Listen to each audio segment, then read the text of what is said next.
Welcome back to A to Z here on Locked On Sports Atlanta, free on YouTube and wherever you get your podcasts. You search Locked On Sports Atlanta. Follow me on Twitter at Mark Zinno. Of course, follow us at Locked On ATL. We'll get into the Atlanta Hawks. A lot of wheeling and dealing done. It's going to be very, very interesting to see when and if at this point John Collins gets moved. Of course, where will Kevin Durant land and how will that change things? And there's a name that was been bandied about with the Atlanta Hawks that I think is not as bad as people want it to be. We'll get to that coming up. This segment brought to you by our friends at Arcade One Up. But let's turn our attention to college football because it is interesting to note, and all this happened while I was away, by the way, which is crazy, man. It was like all of a sudden the entire world turned upside down while I was on vacation. I did one of those things where I completely detached. I unplugged, man. I had no qualms whatsoever about getting away from everything. Heck, I didn't even place a bet the entire time I was away. What does that tell you? So nonetheless, I come back and I find out that it looks like the Big 12 is trying to poach 6 major names from the Pac-12 and change the scope of their conference. And of those 6 schools, you talk about 3 major ones in Oregon, Utah, and Washington, and then, of course, Arizona State, and Colorado. So the Big 12, after we see 2 schools leave for the Big 10, now what you have here is you have an ACC that's on the outside looking in and a Pac-12 that could be seriously defunct as a conference. Because if you lose those 6 schools, what you have left is not enough to float. And you would look at the Pac-12 becoming going from a Power 5 to a group of 6, would it be now, kind of school. But I have a plan that's going to save the Pac-12 and the ACC both. And honestly, there's a huge part of me, and I preface all this by saying that, one, I always felt like this was coming, that there was going to be 4 super conferences made, 16 teams each, and they were going to push out the rest of them to do whatever they want. And that was going to be the crux of college football. And what you were going to get coupled with that is a definitive automatic bid to the college football playoff from each of those conference winners and an expansion of the college football playoff, right? Like all that is there. I kind of wish that somebody would come along. I kind of wish that there was another live backer. Maybe Elon Musk should not buy Twitter and instead just back his own college football league and take it away from the NCAA. I honestly feel like this would be the best. You create 4 super conferences, okay? You make sure you buy up the TV rights in the future. And that's the big thing because that's where all this is coming from. All this is coming from TV revenue. Follow the money and it tells you exactly where this goes. All this is coming from TV revenue. Now, ESPN and Fox have already locked up their rights to respective conferences in the SEC and the Big Ten. ESPN also has the college football playoff, I think, through 2026. And they want to extend that, I think, into the 30s. And obviously they do for a variety of reasons. But imagine somebody else could come in and buy that television contract out. And then you'd create these 4 super conferences and you could expand the college football playoff all in the same breath and get it all knocked out and all done. And you pull it away from the NCAA, who is basically useless. All they are is a cash machine at this point in time. Money goes in, money goes out. Money goes in, money goes out. So I would love for something like that to happen. But what I think more than anything is the way to keep the Power Fives being a Power 5 is to really get down to a Power 4.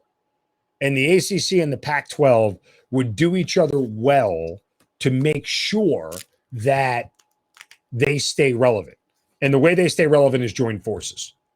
They have to come up with a conference that matches everybody else from a football standpoint, a basketball standpoint, and a TV standpoint.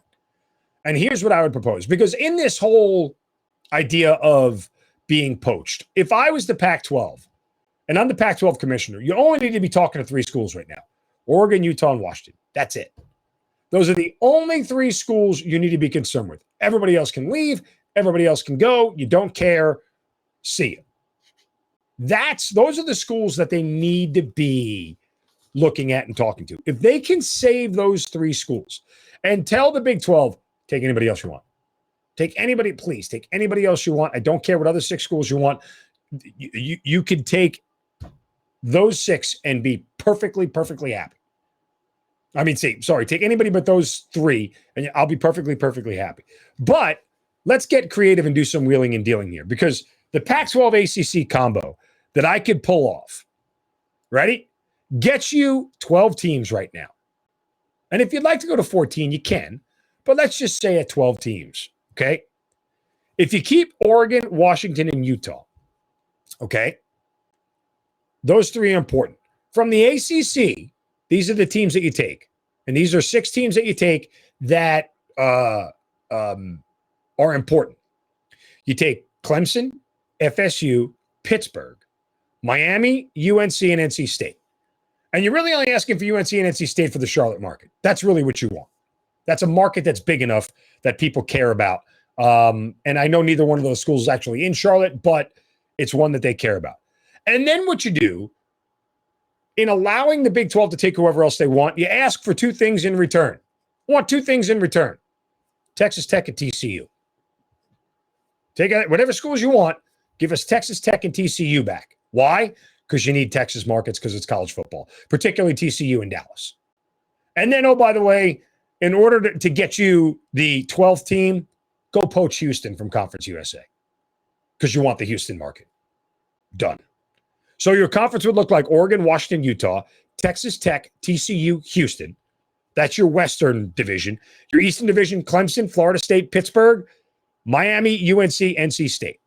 Now, those are 12 teams. You could argue that the ACC would say, I don't want to give up, from a basketball standpoint, UNC, because UNC do fine.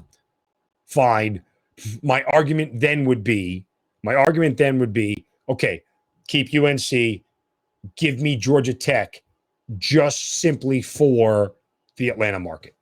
Not that Georgia Tech is necessarily a huge television draw here, but still, in the Atlanta market, when Georgia Tech goes to play Oregon, people will watch, right? When they play Utah, people will watch. Like, those are going to be games that are going to have eyeballs drawn on them. And oh, by the way, if you really wanted to, you could expand this to 14 and take Oregon State along with Oregon if the Big 12 doesn't want them, and then give me one more ACC school. Pick whoever you really want at that point in time. I'm not sure that it really matters. There's not a lot of large markets left that are viable. I mean, again, if UNC would stay, then take Georgia Tech just because it's an Atlanta market. But that's how you save it. That's your 4th conference right there. That, to me, seems like a viable option for the conference and what it does. But there's more to this, and I'll get to that in a second. First, the words from our friends at Arcade One-Up. Boom, shakalaka, big news. The one and only NBA Jam is back. Arcade One-Up, the leader in home retro arcade games, is not only bringing the best game ever back, but they've made it bigger than ever with a, wait for it, Shaq Edition machine. You can jump clear across the court, set the ball on fire. One of the first sports games to ever feature real and digitized NBA licensed teams. No fouls, no free throws, no quarters required. Compete with friends and family through all the new Wi-Fi leaderboards, making you more connected than ever. Pre-order now from arcade1up.com. That's arcade1up.com. For an estimated early September ship date, Arcade One Up is the place for fun. They've got even more classics like Golden Tee, Mortal Kombat, and many others starting at just $3.99. Check this out now. They are giving away an NBA Jam Shaq Edition to a Locked On listener. Enter for a chance to win the game console for your man cave at arcade1up.com/locked-on. That's up.com/locked-on. You've got till July 8th to enter to win an NBA Jam Shaq Edition console. Don't miss out today. Enter today. Who you're going to play with. Hopefully, these 4 conferences will start to play with each other. And if you're going to do an automatic bid, it's fair that you do 4 conferences for 4 bids, and that precedes expansion. And I'm not a fan of college football playoff expansion, but I think that it is super important that if you're going to set some sort of parameters like that, then if you're going to expand, you have to have some more objective grounds for people to get in. Because theoretically, you could expand to 8 teams. You give 4 division winners. You can give 2 at-large bids for Power 4 schools, right? From the 4 main conferences, wild cards, if you will. Give 2 more bids there, and then 2 more group of 5 bids, and you're done. And I think that's enough. And you get to watch a group of 5 bids get their ass kicked, because that's what happens when they play big schools. Just something to think about. It's all there for you. All right, coming up next, what is there for the Atlanta Hawks and the rest of the Eastern Conference? A lot will change. We'll tell you that coming up next right here on A to Z on Locked On Sports Atlanta, free on YouTube and wherever you get your podcast. Search Locked On Sports Atlanta. We'll be right back.